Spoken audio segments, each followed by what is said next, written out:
সকল প্রশংসা মহান আল্লাহ তাআলার। মতিউর রহমান একজন রাজস্ব কর্মকর্তা।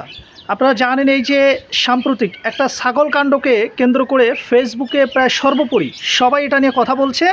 একজন রাজস্ব কর্মকর্তা, ওনার নাম হচ্ছেন গিয়ে মতিউর রহমান, ওনার ছেলে ইফাত, সে সাদিক আগ্রো থেকে একটা ছাগল ক্রয় করেছে 12 লাখ টাকায়।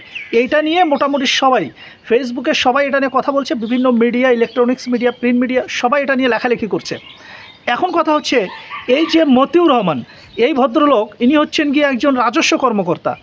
এনার যে সম্পত্তির ফিরিস্তি যেটা আমরা দেখলাম, ওনার যে লাইফস্টাইল এবং ওনার যে সন্তানদের যে লাইফস্টাইল, যে গাড়ি বাড়ি, তাতে ওনার সন্তান যে ইফাত, যদিও উনি এক পর্যায়ে অস্বীকার করেছিলেন যে ইফাত নাকি ওনার সন্তান না, কিন্তু পরবর্তীতে একজন সংসদ সদস্য এটা ক্লিয়ার করে দিয়েছেন যে ইফাত হচ্ছে এই মতিউর রহমান, এই ভদ্রলোকের সন্তান। এখন কথা হচ্ছে এই ইফাত সে 12 লাখ টাকা কেন? আমার কাছে মনে হয় যে 12 কোটি টাকা দিয়েও যদি একটা ছাগল কেনে, এইটা অস্বাভাবিক কিছু না, এইটা নিয়ে চিন্তিত হবার কিছু নেই। আসল কথা হচ্ছে গিয়ে এই যে সাদিক আগ্রো, শুনেন, এই যে সাদিক আগ্রোর যিনি মালিক ইমরান সাহেব, এই ভদ্রলোক, এনার ব্যাপারে একটু আমার কথা আছে। কথা হচ্ছে গিয়ে প্রান্তিক লেভেলে যে খামারিরা যারা রয়েছে, প্রান্তিক লেভেলে যে খামারিরা যে গরু লালন পালন করে, দেখা যাচ্ছে তারা ক্রেতা পাচ্ছে না। আবার এই যে সাধারণ পর্যায়ে যে ভোক্তা যারা আমরা রয়েছি, আমরা দেখা যাচ্ছে বাজেটের মধ্যে আমরা কোনো গরু বা ছাগল ক্রয় করতে পারতেছি না। এই যে সাদিক আগ্রো, এই ভদ্রলোক ইনি যেভাবে দাম বাড়ায় দিচ্ছে এবং প্রান্তিক লেভেলের যে খামারিরা যারা রয়েছে তাদেরকে দাম বাড়াইতে যেভাবে উৎসাহিত করতেছে, তাতে করে এই যে সাধারণ পর্যায়ে যারা ভোক্তা, এদের তো এখানে একেবারে হতাশা হওয়া ছাড়া আর কোনো কিছু নেই।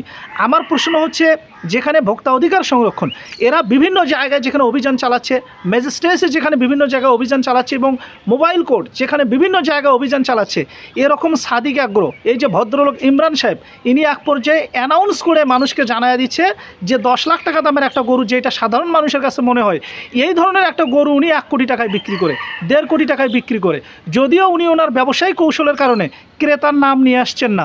এরকম অ্যানাউন্স যখন করে, আমার কাছে মনে হয় যে এই যে ভোক্তা অধিকার বলেন বা মোবাইল কোর্ট ম্যাজিস্ট্রেসি, তারা তো সেখানে গিয়ে একটা অভিযান চালাইতে পারে। তাকে তো প্রশ্ন বা প্রশ্নের মুখোমুখি করাটা আমি মনে করি যে আইনের আওতায় নিয়ে আসা উচিত। কারণ এই রকম সাদিক আগ্রো, বড় বড় যে আগ্রোগুলো রয়েছে, এদের সিন্ডিকেটের কারণে দেখা যায় প্রান্তিক লেভেলে যে খামারিরা রয়েছে তারা তো বিভিন্নভাবে ক্ষতিগ্রস্ত হয়ে যাচ্ছে এবং পাশাপাশি যারা সাধারণ ভোক্তা যারা রয়েছে, এদের তো বলার কিছু নেই।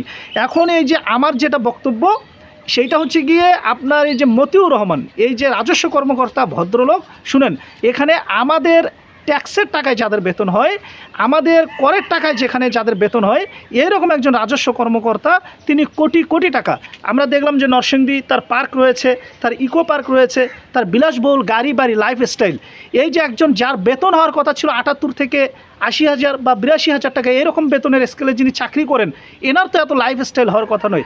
দুদক আমি মনে করি যে অতি দ্রুত যদি এনার বিরুদ্ধে যদি তদন্ত শুরু করা না হয় এবং এনাকে যদি আইনের আওতায় না নিয়ে আসা যায়, তাহলে দেখা যাবে এক পর্যায়ে এই যে বেনজিরের মতো কিন্তু এই যে মতিউর রহমান, এরা কিন্তু দেশটাকে একেবারে শেষ করে দেবে এবং এক পর্যায়ে দেশে ভাবমূর্তি নষ্ট করবার জন্য এইরকম 2-1জন মতিউর রহমান, বেনজির, আজিজ, এরাই কিন্তু যথেষ্ট। তাই বলতে চাই, যেভাবে মতিউর রহমানের বিরুদ্ধে দুদকের তদন্ত হওয়া দরকার, ঠিক সেই রকম সাদিক আগ্রো যিনি ইমরান সাহেব রয়েছেন, এনার ব্যাপারেও আমার মনে হয় যে একটা তদন্ত হওয়া দরকার। কারণ যেভাবে উনি দাম বাড়াচ্ছেন, যেভাবে উনি সাধারণ পর্যায়ের খামারিদেরকে দাম বাড়াইতে উৎসাহিত করতেছেন, আমার মনে হয় যে ওনার পিছনে কোনো না কোনো অসৎ উদ্দেশ্য বা অসাধু কোনো চক্রের একটা জড়িত থাকবার এখানে থাকলেও থাকতে পারে। সুতরাং এনার বিরুদ্ধেও কিন্তু দুদক বা অন্যান্য যে সংস্থাগুলো রয়েছে, তদন্ত সংস্থা যেগুলো রয়েছে, তাদের কিন্তু একটা তদন্ত হওয়া দরকার। তা না হলে সাধারণ মানুষের যে এই যে অনাস্থা, এইটা কিন্তু থেকেই যাবে। তাই বলতে চাই যে এখানে দ্রুত, আর যখনই যারা এরকম অসাধু ব্যবসায়ী, যারা এরকম দেখা যাবে সাধারণ ভোক্তাদের সামনে সামান্য এই যে 10 লাখ বা 5 লাখ 2 লাখ টাকার পণ্যকে অ্যানাউন্স করে দেখা যাবে দাম বাড়ানোর চেষ্টা করবে, তাদের বিরুদ্ধে দ্রুত এই যে ভোক্তা অধিকার বা মোবাইল কোর্টের যে ম্যাজিস্ট্রেসি যারা রয়েছে বা যথাযথ যে আইনগত যে সংস্থাগুলো রয়েছে, আইনি সংস্থাগুলো রয়েছে, তাদের এখানে এগিয়ে আসতে হবে। তা না হলে সাধারণ মানুষ এরা কিন্তু একেবারে যেভাবে ক্ষতিগ্রস্ত হয়ে যাচ্ছে এবং এরা কিন্তু এই যে সাদিক বলেন এবং মতিউর রহমান বলেন, যেভাবে দেশটাকে যেভাবে খেয়ে দিচ্ছে, এরা কিন্তু খেয়েই দেবে। ভালো থাকবেন, সুস্থ থাকবেন, আল্লাহ হাফেজ।